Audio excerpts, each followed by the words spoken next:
Hello everyone, welcome to another episode of टेकी।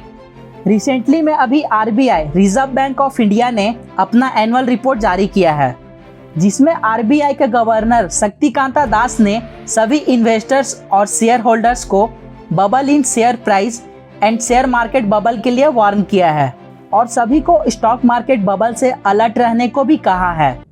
तो अब सवाल आता है, आखिर क्या है स्टॉक मार्केट बबल और ये क्यों और कैसे बनता है, और स्टॉक मार्केट बबल से अलर्ट रहने को आरबीआई क्यों कह रही है। तो हेलो दोस्तों, मैं अंकित कुमार और हमारे चैनल टेकी के साथ स्टॉक मार्केट बबल की जर्नी शुरू करते हैं। वीडियो को शुरू करने से पहले मैं चाहूँगा कि आप हमारे चैनल को ज़रूर से ज़रूर सब्सक्राइब करें। तो अब जानते हैं कि स्टॉक मार्केट बबल है क्या। स्टॉक मार्केट बबल बेसिकली एक सिचुएशन है जहां किसी पर्टिकुलर स्टॉक या फिर इंटायर स्टॉक मार्केट अपने फंडामेंटल यानी बेसिक प्राइस से बहुत ज़्यादा लार्ज मार्जिन से एक्सीड हो जाता है, यानी स्टॉक मार्केट ओवर वैल्यूड है। फॉर एग्जांपल, मान लो कोई XYZ कंपनी है जिसका पर स्टॉक प्राइस 1 रुपया है और टाइम के साथ 1 रुपये से 5 रुपये तक की रेट से बढ़ने के एक्सपेक्टेशन है, लेकिन जब वो 10 से 20 रुपये की रेट से बढ़ने लगे तो वो स्टॉक ओवर वैल्यूड होने का इंडिकेशन शो करता है, जिससे स्टॉक बबल भी बोला जाता है। अभी रिसेंट स्टॉक मार्केट की कंडीशन को देखें तो Sensex record all time high पर चल रहा है। अभी करंट में सेंसेक्स की वैल्यू को देखें तो 50 to 60,000 के वैल्यू से चल रहा है। वहीं अगर मार्च 2020 लॉकडाउन शुरू होने के टाइम सेंसेक्स सबसे लोएस्ट पॉइंट अराउंड 20 to 25,000 पर आ गया था, जैसे कि आप इस ग्राफ में देख सकते हैं। तो अब सवाल आता है कि जहां कोविड के कारण सभी investors, share holders and companies को लॉस का सामना करना पड़ रहा है और वहां स्टॉक मार्केट की प्राइस बढ़ रही है, यानी स्टॉक मार्केट में बबल फॉर्म हो रहा है। तो अब बात आता है कि स्टॉक मार्केट में बबल क्यों फॉर्म होता है। वैसे शेयर मार्केट में बबल फॉर्म का कोई एब्सोल्यूट थ्योरी अभी तक तो नहीं है, लेकिन कुछ कॉमन अजम्पशन से पता चलता है कि स्टॉक मार्केट में बबल फॉर्म हो रहा है। फॉर एग्जांपल नंबर 1, जब कोई कंपनी डेब्ट है या कंपनी काफ़ी लंबे समय तक लॉस सह रही है और इन्वेस्टर के हिसाब से कंपनी के शेयर प्राइस डाउन जानी चाहिए, लेकिन उस कंपनी के share price all time high records पर चल रही है, तो वो शेयर प्राइस इंडिकेट करता है उस कंपनी के शेयर प्राइस ओवर वैल्यूड है, यानी उस कंपनी के स्टॉक्स में बबल फॉर्म हो रहा है और वो जल्दी से बस्ट हो जाएगा और उस कंपनी के शेयर प्राइस काफ़ी तेज़ी से नीचे गिर जाएंगे। एग्जाम्पल नंबर 2, जैसा कि अभी पूरे वर्ल्ड में अभी कोविड का पीरियड चल रहा है, अगर कोई भी इकोनॉमिक रिसेशन या किसी कंट्री में वार का होना या कोई तरह का भी नेचुरल डिजास्टर हो गया हो या फिर ग्लोबल पैंडेमिक आ गया हो, जिससे बहुत सारे companies, investors and share holders को लॉस का सामना करना पड़ता है, तो इस सिचुएशन में सभी लोगों को लगता है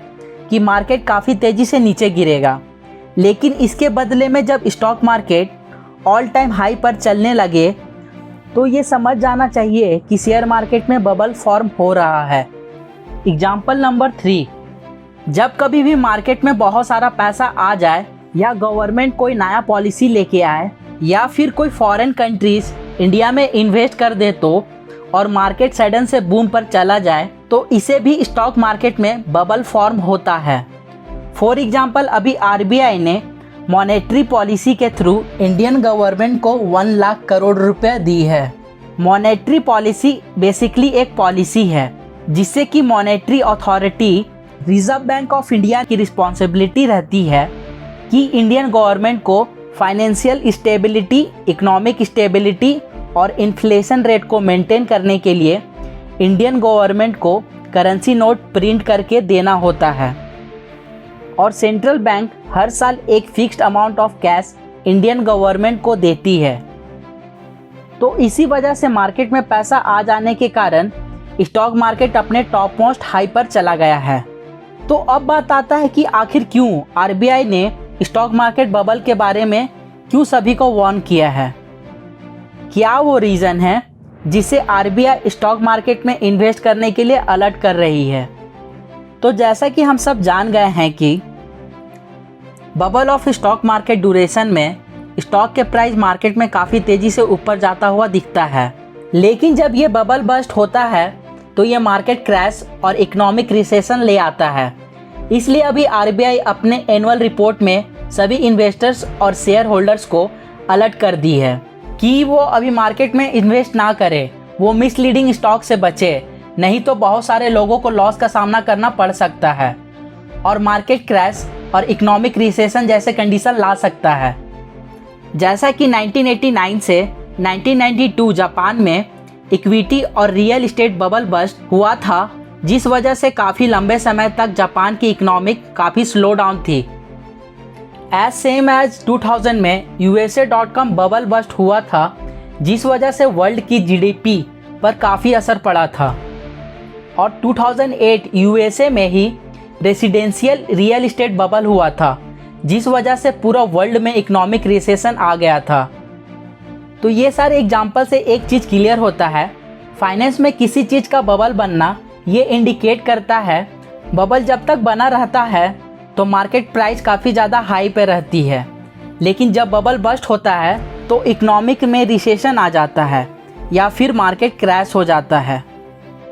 वीडियो पसंद आया है तो वीडियो को लाइक करें, शेयर करें, कमेंट करके बताएं कि नेक्स्ट वीडियो किस पर होनी चाहिए और चैनल को ज़रूर से ज़रूर सब्सक्राइब करें।